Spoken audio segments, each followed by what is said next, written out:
Is in effect until 10 p.m. tonight. Meteorologist Cheryl Scott joins us now with an ABC7 AccuWeather alert. Cheryl. Yes, we're heading into another weekend, and here we have a severe thunderstorm watch. We do have a severe warned storm on the map right now. This is in parts of LaSalle County here and remains in effect until 7:15. The good news is that the storm over the past 20 minutes has started to weaken a bit. But with that said, it's still packing a punch with very heavy rain, gusty winds, and some hail. So the core of this just passing to the south and east of Mendota. We just got the most recent scan. If you can tell, some of that red has been wiped away, which is also a sign that this is losing some of its steam. That's what we like to see. Pushing just to the east-southeast of I-30 right now and just to the north of I-80. So in the path of this, watch out for some small hail. There was the possibility of this storm to produce quarter to ping pong ball size hail, but that threat is diminishing. Moving to the east-southeast, so Ottawa on the way, Marseille 643, Saratoga 659, and Morris, if it holds together, getting closer to you. You can see less than 1 inch in size, less than ½ inch in size. So pea to dime size hail right now. Still possible with this storm, as well as the lightning. If you are in the vicinity of the storm, make sure you stay indoors. Okay, so we're isolated in nature. A few isolated showers here bubbling up in northern Cook up towards the lake, and then some showers and storms up to the north and west. The brunt of this is heading into western Illinois, so hopefully a lot of this misses it, but we have to see if this line fills in just a bit as we go into the next couple of hours. With that said, we still have the threat of scattered storms in the forecast with the watch up until 10 p.m. What does this mean as we head into the weekend? We'll talk about a rain or storm chances Saturday and Sunday coming up in a few minutes, guys. All right, Cheryl, we'll see you in a little bit. And now to the power crisis in Northwest Indiana. Governor Mike Braun is asking for as much as $5 billion in federal aid to rebuild there. And people living there without power are struggling for essentials. The River Forest Community School Corporation in Hobart is among the groups handing out food and hygiene items. Need has grown every day from 300 the first day to 550 yesterday, and then we're going to be over that today. It's immensely draining, and I'm almost at my wit's end with this. And a funeral home in Gary has set up portable showers and restrooms to help people out there. And tonight, one-on-one with the president of NIPSCO, the utility company, answering the I-Team's questions after a newly filed lawsuit claims NIPSCO did not do enough to protect customers in Indiana from the widespread power outages. NIPSCO's president telling consumer investigator Samantha Chapman the company is working tirelessly to get everyone's lights back on. This is not the kind of storm that Northwest Indiana and NIPSCO has likely ever seen, and certainly not in my career. Vince Parisi, the president and CEO of NIPSCO, addressing the I-Team's questions about the devastating power outages that hit Northwest Indiana and why tens of thousands of people are still in the dark for nearly 2 weeks.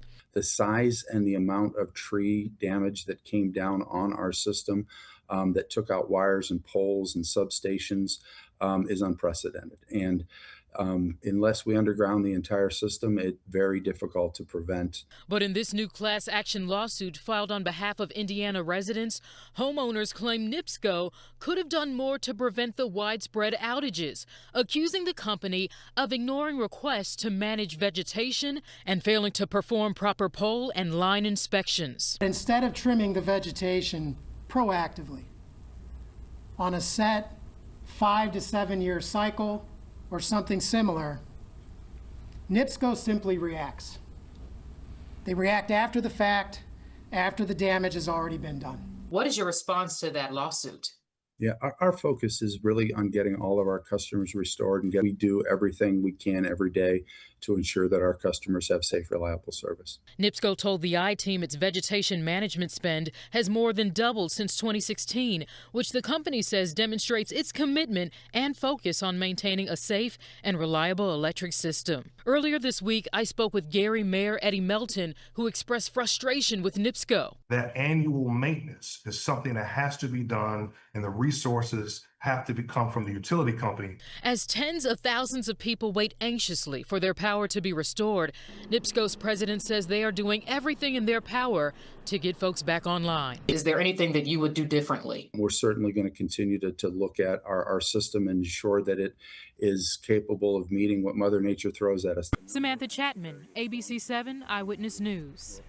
Samantha, thank you. And of course, we will continue to follow this. And when we're not on the air, you can always find updates on the power crisis on our website and news app. You can also follow the repair progress in real time with the ABC7 Power Outage Tracker. Right now, a jury is deliberating the fate of a woman on trial for the murder of Bradley Police Sergeant Marlene Ritmanek. This week, Exandria Harris told the court she's also a victim. Harris's former boyfriend is serving a life sentence for pulling the trigger in the 2021 shooting. Mayor Kawash reports from the Kankakee County Courthouse.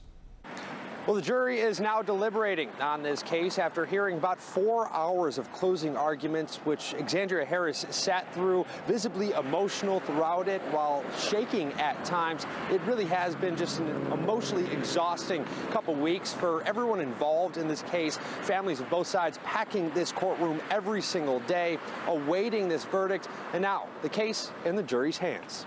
Cornered, conditioned, and controlled. That is the argument from Exandria Harris's attorneys, making their final pitch to the jury today in closing arguments, highlighting years of childhood abuse from her father, as well as domestic violence during her 8-year relationship with Darius Sullivan.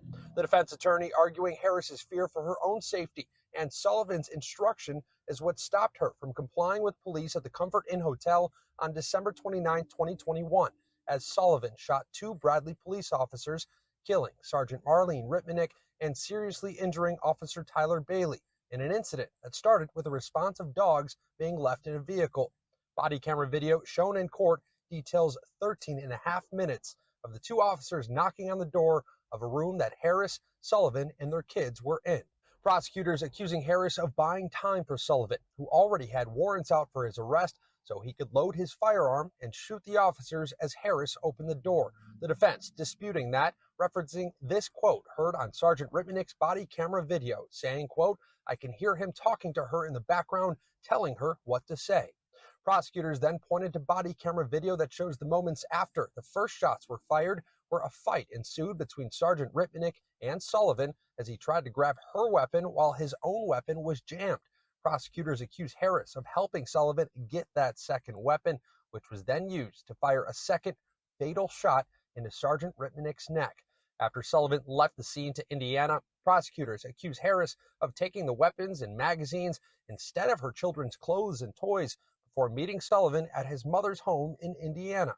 The family of both officers were not available for comment today, but the Harris family followed the hearing with a prayer as they remain optimistic about the verdict. One group of people is going to be happy today, and one group of people isn't. So we don't know what the jury's thinking right now, but I don't think they're going to deliberate long. So the jury now has a ton of evidence and very emotional testimony to weigh in this case for these charges of attempted murder of a peace officer, first-degree murder, and aggravated battery. The judge saying she will not stop this jury from deliberating at any point, and they can go as long as they need to. From Kankakee, Mayor Kawash, ABC7 Eyewitness News. Mayor, thank you. A Glendale Heights man has been arrested and charged with damaging and stealing license plate reader cameras. A 19-year-old Hayden Green is charged with several felonies. Prosecutors in DuPage County say he damaged a speed radar camera in a school zone, vandalized 6 flock license plate reading cameras, and stole 6 others. This all allegedly happened last week. Green made his first court appearance this morning and was released.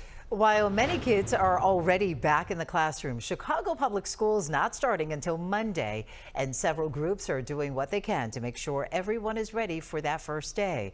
ABC7's John Garcia has the story tonight. Last week it was the South Side. Today it's the West Side. Christmas in the wards is all year round, and they are excited about back to school. They're trying to share that excitement with all the kids, getting them ready. Parents and students line up collecting books, clothing, and other supplies, everything they need to begin the school year. Organizers say this is an effort to improve communities by starting from the ground up. We just want to show these families that they are truly loved, and we have to come out and support them and make it work for them. Demetrius Young and his wife Caitlin homeschooled their 3 kids, and they say that actually makes school supplies even more expensive than if they went to public school. Having these kind of events, being able to supply us with some things for the year really helps us out because we're coming out of our pocket with a lot of the educational things that we're doing. Books and backpacks and I see clothing here. It's amazing because everything's so expensive right now. Sponsors have donated all kinds of supplies, including backpacks and books and clothing, including shirts, tops, and shoes. And in the hallway, they're even providing haircuts for kids. We want to encourage kids to go back to school and be well prepared to go back to school. So events like this are really important. Organizers say that's why the corporate community is really important. They have a number of sponsors who donate a lot of what the Christmas in the Wards group gives away here. For them, it is Christmas every day. There's folks who want to give to people but need an apparatus to do it. And a lot of folks come together and help us out. According to a study by the National Retail Foundation, families are spending an average of $863 on school supplies like books and clothing. Here at this event, however, they're spending nothing. At Malcolm X College, John Garcia, ABC7 Eyewitness News. Okay, John, thank you. Honoring an icon at Loyola. Emotions running high as students return to campus on what would have been Sister Jean's 107th birthday. Also coming up, debate tonight over the naming of an aircraft carrier. It is supposed to honor a black war hero, but some want to change it to honor President Trump. First, the defense team wraps up in the trial of a woman accused of killing her 3 children. It's a case being closely watched around this country. We have an update. We'll be right back.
The defense has rested in the trial of Massachusetts mother Lindsay Clancy. Jurors need to decide whether Clancy should be held criminally responsible for killing her 3 young children back in 2023.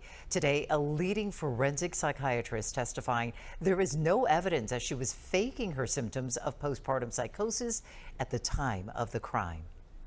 Ms. Clancy was frankly psychotic. So in that sense, she had a postpartum psychosis. It was almost like she was a puppet and someone else was pulling the strings. Prosecutors say Clancy acted intentionally. Closing arguments could come as early as Monday. We are streaming the trial on our news app and website. A controversy in Washington, D.C. over the naming of a new U.S. aircraft carrier. It is supposed to be the first carrier named after a black sailor, but now sources say the Navy is considering stripping that name and instead possibly naming it after President Trump. ABC's Olivia Rubin has the details. Today, the Navy is considering stripping the name of one of World War II's most famed black service members, Doris Miller, from a new aircraft carrier. According to 3 sources familiar with the matter, at Pearl Harbor, it was an African-American sailor, Doris Miller, who was among the first to return enemy fire. Sources telling ABC News the Navy is considering naming that ship after President Trump, who mused during his first term about the very possibility. Last month, the Navy announced that the next American aircraft carrier will bear the proud name of USS Doris Miller. That's pretty good. They won't give me that honor. That's a big boat. That's a big ship. All right, one day maybe, but in the meantime, you're right, one day. Trump never served in the military, deferring 5 times, including once for bone spurs. The carrier under construction in Virginia would be the first aircraft carrier named for a Black American, honoring Miller's heroic actions during the attack on Pearl Harbor. Miller served as a cook aboard the USS West Virginia during the 1941 attack and helped move the ship's wounded captain to safety before taking control of an anti-aircraft gun despite having no formal training. He's credited with shooting down at least 1 Japanese aircraft. And Miller's great niece, Selena James, telling ABC News her heart is, quote, very heavy on the news. So I think it's a great disappointment. It's a letdown. And it kind of make you wonder, like, you know, are we good enough? Are we equal? And the White House referred questions from ABC News to the Pentagon, which did not respond, a Navy spokesperson saying they have no announcements at this time. Olivia Rubin, ABC News, Washington. A warning from the CDC tonight about a food poisoning outbreak tied to alfalfa sprouts.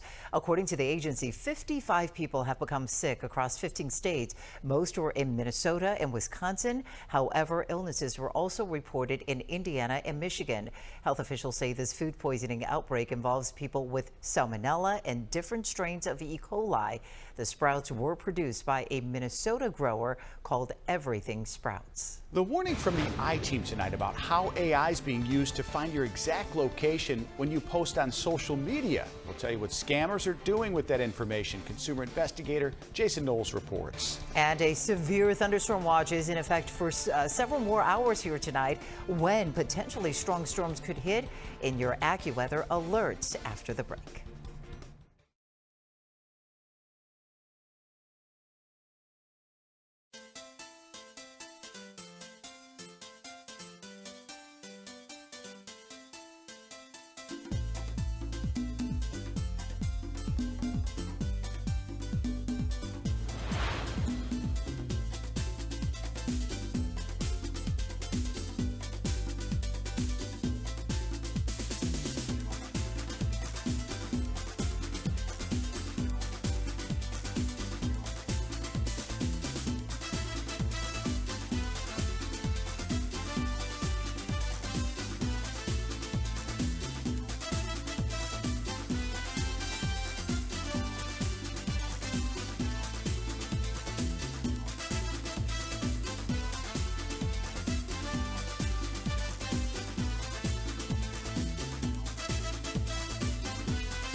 Well, you may want to think twice before you post on your summer trip. Yeah, the I-Team is finding out how scammers are trolling your pictures and using AI to expose your location and figure out where you are. Consumer investigator Jason Knowles with what you need to know. Hey, Jason. It may be a first instinct to post while you're on vacation, but bad actors can try to determine your location and try to rip you off.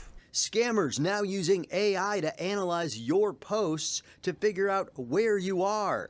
Think you're safe because you didn't tag your exact location? Think again. People are posting in real time on their vacations. That seems to be the way to do it. But what's the issue? The issue is people don't understand that with the advances in artificial intelligence, bad actors can actually know where you are, not by what you write in these posts, but by analyzing the pictures with AI models. Steve Groban, the chief technology officer at McAfee, warns the high-tech scammers are scanning photos for clues to start their phishing schemes. They can pick up words on a sign or a menu or even the vegetation in an area to let a potential bad actor know where you are and then have a targeted attack against you. Once they know your location, they may call or text you pretending to be your airline or restaurant you visited. If they know where you are, they can claim that there were charges on a card or that you didn't actually pay a fee. If they can even tell what country you're in, they can have a note come from impersonating a government official stating that you didn't pay your exit tax. They can also call a loved one and pretend to be you with social media voice clips and AI saying you're in danger and need money, and then add in that info about where you are from your pics. We used a model that was able to analyze 20,000 images where we knew what the location was. And in 91% of the instances, there was some clue within those images that would be able to let a bad actor know what the location was. You should increase privacy settings to limit who sees posts or wait to post until you are home from a trip. If an airline, hotel, or government official reaches out, don't respond. Instead, reach out to the contact directly. McAfee and other companies also offer services which scan for AI messages. Jason Knowles, ABC7 Eyewitness News. Jason, thank you. And remember, if you have a problem you want Jason to look into, just call the I-Team tip line at 312-750-7TIP. He might just answer.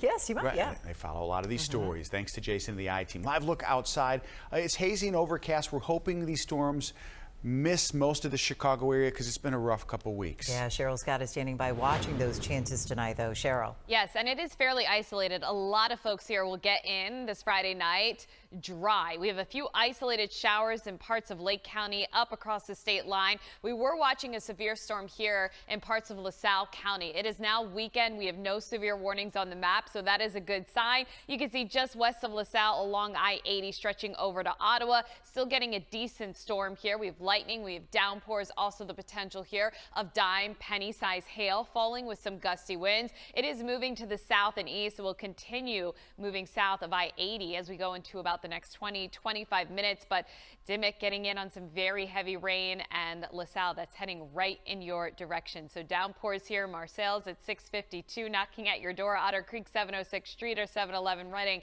725, and Dwight there at 735. Not finding too much hail in this storm right now, just back to the west noting some very small hail. So we'll continue to monitor that. These storms have been going up and down in terms of intensity. Right now it is weakening, but still holding together. So definitely a decent storm still happening in LaSalle, just not warned at this moment. Now up to the north and west, this is where we have a broken line of rain and storms. A lot of it below severe limits. Farther back towards Iowa, that's where we do have one warning. That will stay to the west of us. So we just have to monitor this line as it continues to drop in from the north and west. But a severe thunderstorm watch in effect until 10 p.m. Again, the nature will be fairly isolated to scattered with a cold front that's going to be kicking in. So we'll leave the threat here for showers and storms through 9-10 o'clock.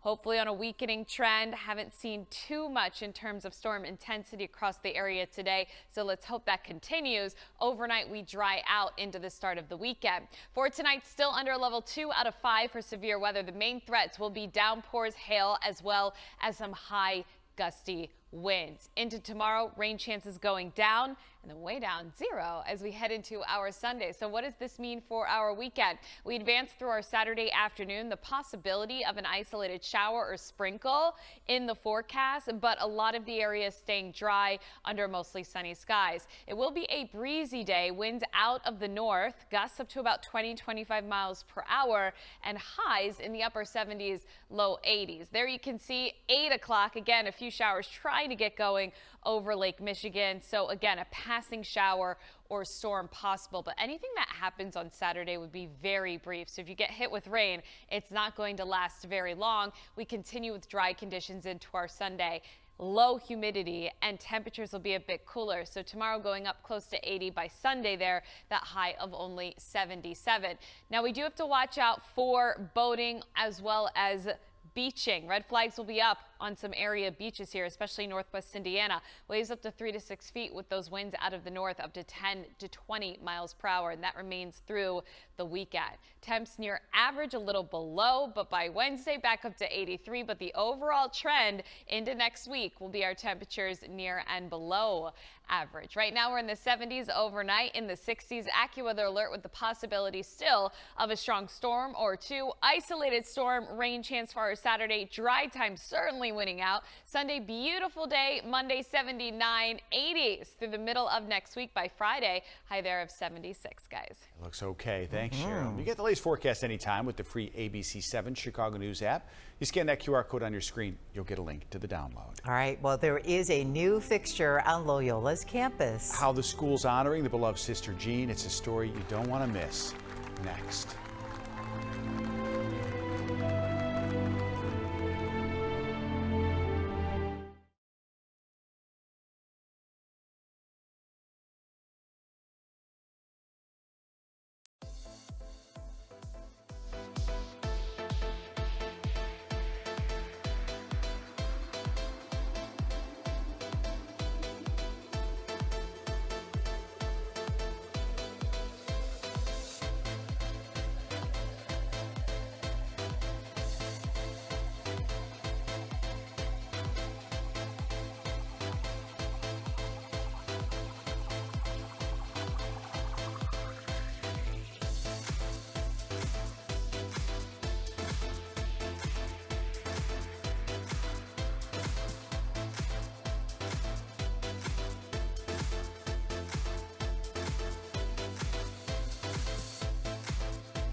A special gift for Pope Leo from Illinois Congressman Raja Krishnamurthy. During a visit to the Vatican last week, Krishnamurthy gave the pontiff a Da Pope Cubs jersey. The jersey has the number 267, marking Pope Leo's place as the 267th Bishop of Rome.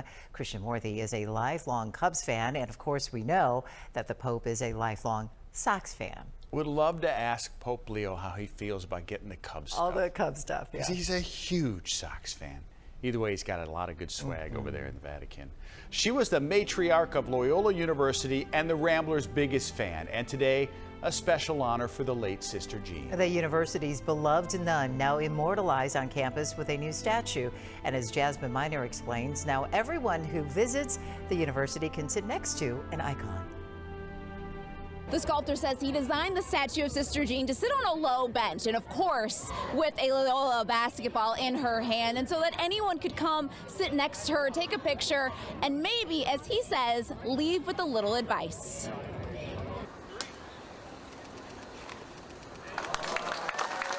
It's a legacy cemented in stone. The sculpture is made of cast bronze and will endure the elements for thousands of years to come, no matter what kind of weather comes this way. Blessed with holy water, the memory of Sister Jean Dolores Smith lives on. My favorite memory of her was on my visit, actually, since I was a transfer student. I came in and I met her, introduced myself, and then she talked to my brother.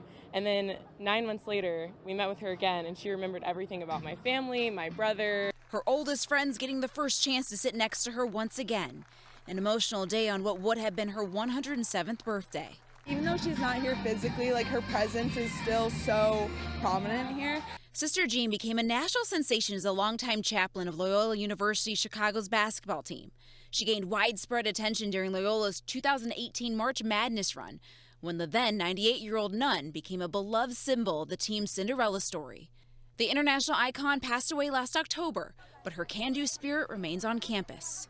She taught us to wake up each day with purpose, to trust that every morning is a gift. Now, as the university ushers in a new group of Ramblers, it's their turn to follow her footsteps, making their own mark on the world. So I hope like as upperclassmen we can still continue to have that impact on the underclassmen and even outside of athletics, like our classmates, because that was her whole goal and what she preached here. Well, students will get a chance to continue Sister Jean's legacy when school starts on Monday, the 24th. In Rogers Park, Jasmine Miner, ABC7, Eyewitness News. Remember, she also had a cameo in one of our New Year's Eve specials. It was very special. It was pretty special. I know you're watching some severe weather. We'll keep you posted online. Yes, we will. Okay, great. We're all back at 10 as well. Yeah, we'll see you then. Okay.